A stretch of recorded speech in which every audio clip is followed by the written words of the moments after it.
Hi, everybody. My name is Elizabeth Cumbie, and I wanted to give you a quick introduction to my class this year for U.S. history. I'll make this really short and sweet. I always get the question, what are students going to learn in U.S. history this year? Well, will be covering the Gilded Age to the present. We pick up where your student left off in 8th grade, and we will go all the way up through modern America this year. Our teaks end with Obama's presidency.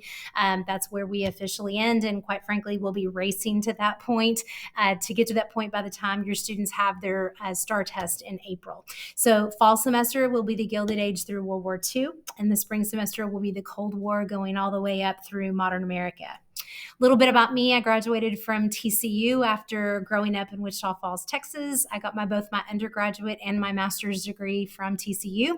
And then I spent 16 years teaching middle school. Enough was enough. And I moved up to Keller High School. This is now my 7th year at Keller High School. And I was honored to be the 2020 Teacher of the Year for Keller High, as well as one of the top 5 finalists for Keller ISD that year, which was pretty cool.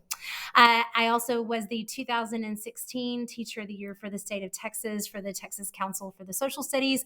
Not tooting my own horn, I just wanted to let you know that your kid is in good hands, and I'm excited for this school year.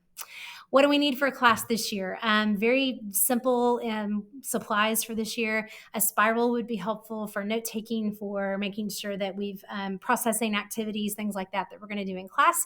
A folder is very, very handy. I do a lot of handouts on graphic organizers. We still will take notes with the little things called the fingers. I do not like taking notes on a computer. I still believe that it's important for students to know how to take those notes and to be able to process that. So we go a little old school in terms of taking notes by hand. And then, of course, they just need a pencil or a pen. I'm not real picky about that, whatever works for them. We will use Canvas this year a lot. It's going to be important that they are keeping up with Canvas. By their junior year, we really do expect them to be on it and be really attentive to Canvas and everything involved in class and checking emails and things like that. So that's an important piece. How do you contact me? Email is preferred. You can also leave me a voicemail, but I'm going to be honest, my phone's a little wonky in my classroom.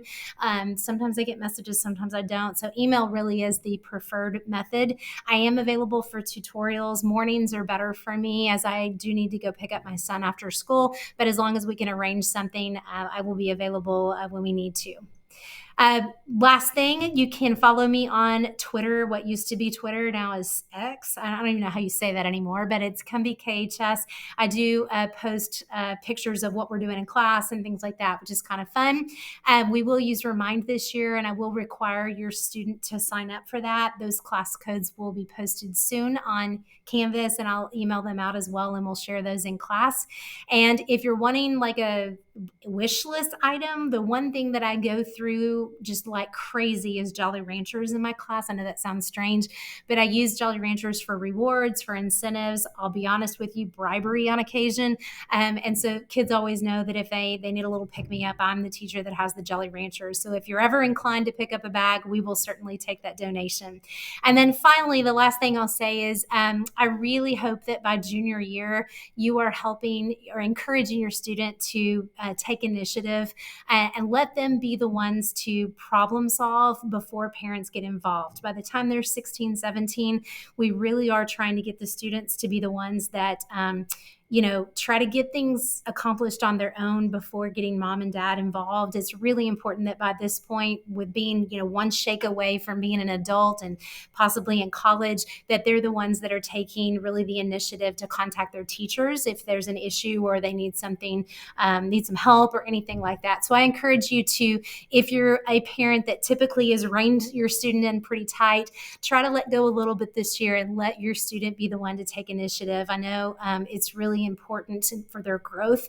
And as teachers, we appreciate it when we see students are really taking the ball and running with it. I'm looking forward to a great year. If you have any questions, reach out. And other than that, welcome to U.S. History and welcome to Keller High School. Thanks a lot.